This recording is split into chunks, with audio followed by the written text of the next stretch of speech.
పిల్లలకి స్కూల్ పాఠశాల అయితే పేరెంట్స్ కి స్కూల్ పేరెంట్స్ శాల.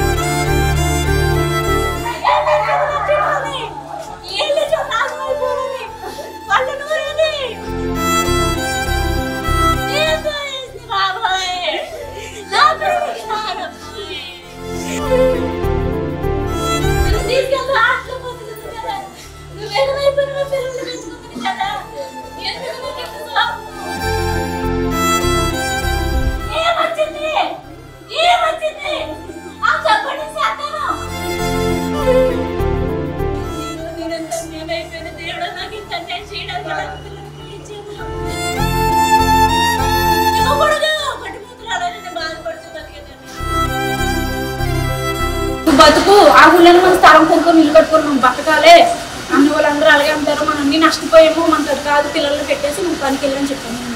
మంచిగానే అన్నాడండి. జూన్ మాట్లాడేది ఒక నుంచి ఫోన్ కాలేదు. నాకు ఈ విషయం తెలిసిందండి. పిల్లలేరని అడిగితే ఇద్దరు పిల్లలు కొడుకున్నారు అని అన్నాడు.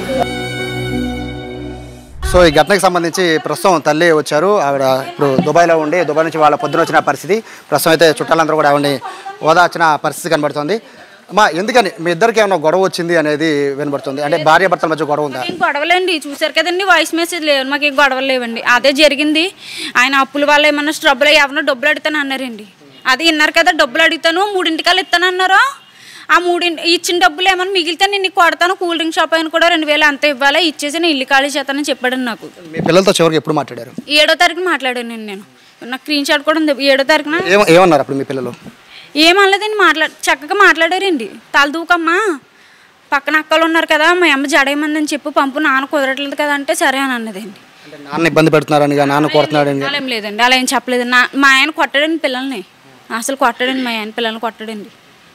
పిల్లల్ని అంత దారుణంగా కన్న తండ్రి అని చంపేయడం అనేది అసలు ఎక్కడా ఉండదు, చాలా తక్కువగా ఉంటుంది. గొడవలు అయితే తప్ప. కాకపోతే ఈ అప్పులు, ఈ ఒత్తిడి, పిల్లలకి అన్నం పెట్టుకోలేని పరిస్థితిలోకి వచ్చేసేమో. మా ఆవిడని ఎంతవరకు నేను ఒత్తిడి చేయాలి, ఎక్కడి నుంచి పట్టుకొస్తుంది? ఇప్పటికి మా వల్ల ఇది అయిపోయింది, బయటికి వెళ్ళింది, నాకు నెల జీతం వస్తుంది కదండి. ఇప్పుడు ఎప్పుడైనా డబ్బులు అడిగితే నాకు ఫ్రెండ్స్ ఉన్నారండి. నాగేశ్వరి ఒక అమ్మాయిని రాజమండ్రి ఉంది, అమ్మాయిని అడిగాను, మా ఏజెంట్ ఇచ్చారు డబ్బులు, ఇంకా అంతేనండి. ఒక అక్క తెలుసుంటే అక్కతో కూడా అకౌంట్లో కట్టించాను 4000.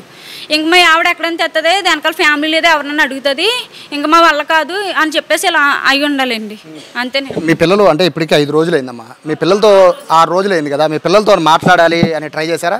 నేను ఫోన్ చేశానండి, నేను ఫోన్ చేశాను, నెట్ లేదండి, నార్మల్ కాల్ చేశాను, బ్యాలెన్స్ చేయించుకొని నార్మల్ కాల్ చేశానండి. స్విచ్ ఆఫ్ అని వస్తుందండి. యాప్ ఎక్కించుకొని మా మేడం బ్యాలెన్స్ చేసింది, ఫోన్ చేస్తుంటే స్విచ్ ఆఫ్ అని వస్తుందండి. ఏ రోజు అది? ఆ రోజేనండి, జూన్నే ఆగిపోయిందండి ఫోను. ఆ రోజు నాతో మాట్లాడారు పొద్దున్న. ఆ రోజు జూన్ 8 అంటే మీ హస్బెండ్ బర్త్డే అని చెప్పారు, అదే రోజు? అదే రోజండి, జూన్ 8వ తారీఖున. అప్పుడు మామూలుగానే మాట్లాడుకుంటున్నాం కొద్దిగా. ఆ రోజున కొద్దిగా ముందు ఫోన్ చేశానండి, బర్త్డే కదా అయిందని ఫోన్ చేశాను. ఆ రోజు నైటు ఫోన్ చేశాడండి నాకు. నేను బయటికి వెళ్ళానండి, 12 అయిపోయింది అక్కడ టైం. ఏంటి ఈ టైంలో ఫోన్ చేశానంటేని, రేపు ఏమన్నా గుర్తిస్తావేమని చెప్పి చేశాను అన్నాడండి. గుర్తించడం ఏమన్నా, నీ పుట్టినరోజు కదా, హ్యాపీ బర్త్డే, నేను పొద్దున్న చేస్తాను అని మంచిగా మాట్లాడుకుని, ఇప్పుడు తింటున్నాను, ఇప్పుడు వెళ్తున్నాను, ఇప్పుడు అయింది పని అని చెప్పానండి. యాక్చువల్గా బర్త్డే రోజు అంటే ఆ రోజుతో లాస్ట్ మీరు కాల్ అంటున్నారు కదా, సో అంటే ఆ తర్వాత ఫోన్ పనిచేయట్లేదు. బేసిక్గా పిల్లలతో మీకు అట్రాక్షన్ పిల్లలతో బాగా మీకు ఎక్కువ ఉంది అని చెప్తున్నారు. అంటే చుట్టుపక్కల వాళ్ళకి కాల్ చేసి పిల్లలు ఎలా ఉన్నారని అడిగే పరిస్థితి? నేను ఫోన్పేలో పెడుతుంటే ఎవరో పట్టించుకోవట్లేదండి. నా నెంబర్ ఎవరికి తెలియదు. ఇక్కడ ఎవరికైనా ఫోన్పేలు ఉంటాయి కదండి, అప్పుడు మా పిల్లల్ని పానీపూరి తీసుకెళ్ళేదండి. వాళ్ళకి మెసేజ్ పెడితే వాళ్ళు నేను ఎవరో తెలియనట్టు ఉన్నారు. అప్పటికి ప్రొఫైల్ కూడా పెట్టాను, గమనిస్తారేమో అని. ఫోన్ పనికి రావట్లేదు. ఇంకెవరే లేదండి. మా వదినకి ఫోన్ చేసి, వదిన ఇలా ఫోన్ కలవట్లేదు, ఇది సంగతి అంటే, మా వెళ్తాడు చందు, ఏమైంది ఏంటో చూద్దామని వెళ్ళి ఇంటి తాళం వేసిందండి. తాళం పగలగడితే అప్పుడు పిల్లలిద్దరు లోపల ఉన్నారేంటండి. మీరేమనుకుంటారమ్మా, అంటే పిల్లలు మీ ఫ్యామిలీ అంతా కూడా చాలా ఫోటోల్లో చూస్తుంటే అసలు చాలా ముచ్చటగా ఉన్నారు, కానీ ఎందుకని ఇట్లా బయటికి తీసుకెళ్ళేవారండి. ఇక్కడ విజయవాడలో నేను బయటకు వెళ్ళకముందే నన్ను విజయవాడలో పార్క్ తీసుకెళ్ళాడండి. ఆ తర్వాత ఏదో కొండలోకి అదేదో పెరిగి అక్కడికో తీసుకెళ్లారండి. బాగానే ఉన్నామండి. నేను వెళ్ళినప్పుడు కూడా నన్ను ఆయన దింపాడండి ఇక్కడ విజయవాడ నుంచి. బీవారం వెళ్ళి ఏదో స్థలం మాట్లాడుకొని పొద్దు బేరం పెట్టుకుని గవర్నమెంట్ వచ్చింది ఏదో పెట్టుకుని ఉందాము అనుకొని ఉన్నామండి. అప్పటి నుంచి నాడు బయటకు వెళ్ళాను. ఈయన చూసుకొని ఇంటికి వచ్చేసాడు. బాగానే మాట్లాడాడు, బాగానే ఉన్నాడు. ఆ రోజు కూడా కోపంగా మాట్లాడలేదండి నాతోటి, మంచిగానే మాట్లాడాడు. ఇది మీరేమనుకున్నారమ్మా? ఎందుకంటే ఒక మంచి ఫ్యామిలీ అందరూ కలిసి ఉన్నారు. ఇప్పుడు మీ పిల్లలు అలా ఈ ఒత్తిళ్ళు ఎక్కువైపోయినాయి. నా పిల్లల్ని హాస్టల్లో దింపడమో తీసుకురావడమో వీళ్ళకి పెట్టలేకపోతున్నాను. ఒక పండగ పబ్బమో అన్నిటికీ కూడా కొద్దిగా మేము చాలా లోటు అయిపోయామండి. ఆయన అదే ఉండాలండి మైండ్. ఇంక ఈ గొడవలు ఈ చిన్న చిన్న మాటలు. ఇప్పుడు ఆయన ఎక్కడ ఉన్నారని ఏమన్నా తెలిసిందా? తెలీదండి. ఆయన నెంబర్ ఒక్కటే కదండి మా దగ్గర ఉన్నది. నేను ఏదైనా సిమ్ తీసుకున్నాడేమో చేస్తాడు. జూన్ 20 మా అబ్బాయి పుట్టినరోజు అండి, మా బాబుదండి. జూన్ 20 మా పిల్ల పుట్టినరోజు చేసి వెళ్తున్నాను అంటే, అమ్మ నా పుట్టినరోజు చేసి వెళ్ళమంటే డబ్బులు కడతాను హాస్టల్లో చాక్లెట్లు అన్నీ పంచుకుని తిరిగాను, కేక్ తిరిగాను అన్నాను. నేను దేవుడికి దండం పెట్టుకొని పడుకున్నాను. మొన్న 11 నైట్న 12 హాస్టల్ ఓపెన్ అవుతుంది, నా పిల్లలు నాకు ఫోన్ చేయాలి, నాతో మాట్లాడాలి అని అంటే ఆ తెల్లవారికి నాకు ఈ విషయం తెలిసిందండి. నేను ఏడ్చి బాగాను నా భర్త నా పిల్లలు ఫోన్ చేయట్లేదు, నేను మాట్లాడాలి, నాకు కల్పించు అని నేను ఎంత ఏడ్చి నైట్లు నిద్ర లేకుండా గడిపితే ఆ రోజు పొద్దునకి నాకు ఈ విషయం తెలిసిందండి. నా పొద్దునకి ఇలాగని అదే ఫైనల్ అయితే మీ పిల్లలైతే మీ దగ్గర బాధపడింది కానీ ఇబ్బంది పడుతున్నాను చెప్పింది. నాన్న కొడుతున్నాడని కానీ చెప్పడం లేదండి. ఎప్పుడు నేను ఫోన్ చేసినా ఏదో ఒకటి తినటము ఉండటము చక్కగా ఆడుకుంటారు. మా ఇంట్లోనే ఆడుకుంటారండి. పక్కింటికి వెళ్ళి ఆడుకోవడం అలాంటివి లేవండి మా పిల్లలకి. రైట్, ఇది పరిస్థితి. మాట్లాడలేని పరిస్థితి. చాలాసేపు తల్లి రోదన అనుభవించిన తర్వాత సర్ది చెప్పి ఏదో తల్లితో మాట్లాడిన పరిస్థితి. ఓవరాల్గా చూస్తుంటే మిస్టరీ అనేది కనబడుతోంది. మొదట అందరూ కూడా తండ్రి చంపేసి అతను పారిపోయాడు అనుకున్నారు. బట్ ఇప్పుడు చూస్తుంటే ఒక లెటర్ దొరికింది. ఆ లెటర్లో తండ్రి కూడా సూసైడ్ చేసుకున్నట్టుగా కూడా రాసినట్టుగా కూడా చెప్తున్న నేపథ్యంలో ఓవరాల్గా చూస్తుంటే ఈ ఘటన అంతా కూడా ఈ మైలవరంలో మొత్తం అందరం కూడా కదిలించేస్తున్న పరిస్థితి. పసిబిడ్డలు వాళ్ళు హాస్టల్లోకి వెళ్ళి చదువుకున్నారు. తల్లి దూరంగా వెళ్ళి పనిచేస్తూ కుటుంబాన్ని పోషిస్తున్న ఈ నేపథ్యంలో ఈ విధంగా కుటుంబం మొత్తం కూడా చిన్నభిన్నం అయిపోవడం అయితే ఇక్కడ మైలవరంలో అందరినీ కూడా బాధ పెట్టే పరిస్థితిగా ఉంది. ప్రస్తుతం అయితే పోలీసు అయితే ఎంక్వైరీ చేస్తూ ఉన్నారు.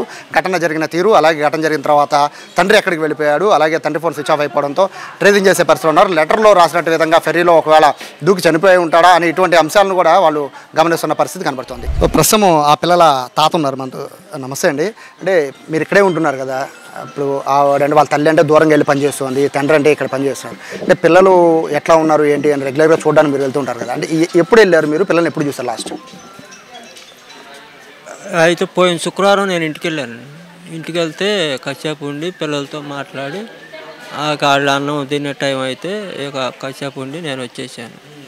తర్వాత ఆదివారం పూట వాళ్ళ అమ్మ ఫోన్ చేసింది. అతను పుట్టినరోజు అయితే భోజనానికి ఇంటికి రమ్మని. పిల్లలు బాగోలేదు, నేను తర్వాత వస్తానని ఫోన్ పెట్టేశాడు. సరే ఇక ఈమె ఒకవేళ నిజమేనని అనుకుని ఊరుకుంది. సాయంత్రం ఫోన్ చేసింది పిల్లలకి ఎట్లా ఉందని. ఇక స్విచ్ ఆఫ్ అవుతుంది. ఇక చాలాసార్లు చేసి స్విచ్ ఆఫ్ అవుతుంది. సోమవారం ఎన్నిసార్లు చేసినా స్విచ్ ఆఫ్ అవుతుంది, వెళ్ళి చూసిరమ్మంటే వెళ్తే తాళం వేస్తుంది.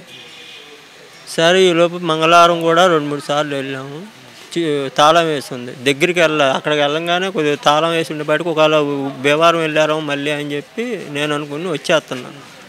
బుధవారం రాత్రి కూడా వెళ్ళాను, వచ్చి అట్లాగే వచ్చేసాను. 4 రోజులు అవుతుంది రాలేదు అని చెప్పి నిన్న మధ్యాహ్నం వెళ్ళా 1 గంట. అప్పుడు సైకిల్ బయట ఉంది, 4 రోజుల నుంచి బయట ఉంది, వసాల్లో పెడదాం మరి ఎప్పుడు వస్తారో అని చెప్పి సైకిల్ వసాల్లోకి తీసుకెళ్తే వాసన వచ్చింది. ఏంటి వాసన వస్తుంది, ఒకవేళ పందికొక్కులు ఏమైనా చనిపోయినాయి అనుకోండి. చూస్తే ఏముంది, తలుపు దగ్గరికి వెళ్ళంగానే ఇంకా అసలు తట్టుకోలేకపోయా వాసన. నాకేదో కొద్దిగా ఇంటి చుట్టూ తిరిగేపాటికి వెనకమాల కిటికీ ఒకటి రెక్క తీసుంది.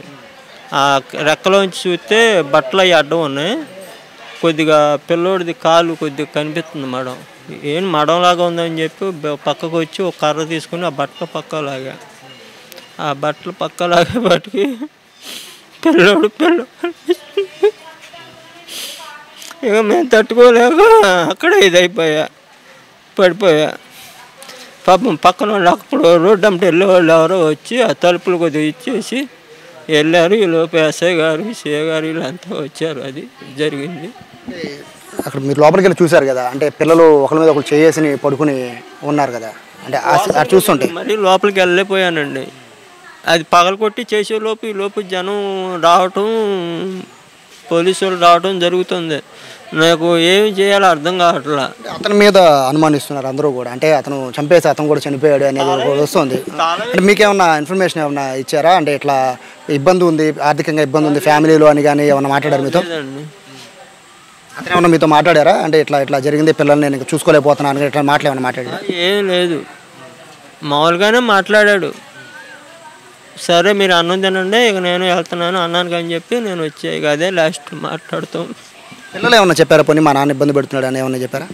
లేదండి, సరదాగా కాసేపు మాట్లాడుకుని వచ్చేసాం, అదే లాస్ట్. ఇది పరిస్థితి చూస్తుంటే నిజంగా హృదయం ద్రవించిపోతుంది. ఇద్దరు పిల్లలు, ఇద్దరు కూడా హాస్టల్లో ఉండి చదువుకుంటున్నారు. తల్లి ఏమో దూరంగా ఉండి పనిచేసి ఇంటికి డబ్బులు పంపిస్తుంది, తండ్రి ఇక్కడే ఉంటూ వాళ్ళ ఆలన పాలన చూసుకుంటున్నారు. సవ్యంగా జరుగుతున్న టైంలో ఈ విధంగా మొత్తం ఫ్యామిలీ కూడా పూర్తిగా చిన్నాభిన్నం అయిపోయింది. తండ్రి ఇద్దరు పిల్లలను చంపేసి ప్రస్తుతానికైతే అతను ఎక్కడ అంటే అతని జాడ కోసం పోలీసులు వెతుకుతున్నారు. కానీ అతను రాసిన లెటర్లో అయితే ఖచ్చితంగా నేను కూడా ఆత్మహత్య చేసుకుంటున్నాను, ఫెరీలో దూకి అని చెప్పి లెటర్లో ఉందని చెప్తున్నారు. సో పోలీసులు అయితే ఆ కోణంలో కూడా దర్యాప్తు చేస్తున్న పరిస్థితి కనబడుతుంది. ఓవరాల్గా అయితే మొత్తం మైలవరంలో అయితే ఈ వార్త అయితే ఒక సంచలనంగా మారింది. పోలీసులు అయితే ఎంక్వైరీ చేస్తున్నారు. ఘటన కారణం ఏంటి, కేవలం ఆర్థిక ఇబ్బందులు మరి ఇతర కారణాలు ఉన్నాయనే విషయం మీద ప్రస్తుతం అయితే పోలీసులు ఎంక్వైరీ చేస్తున్న పరిస్థితి కనబడుతుంది. కెమెరా పర్సన్ కృష్ణతో సాయి, సుమన్ టీవీ, మైలవరం నుంచి.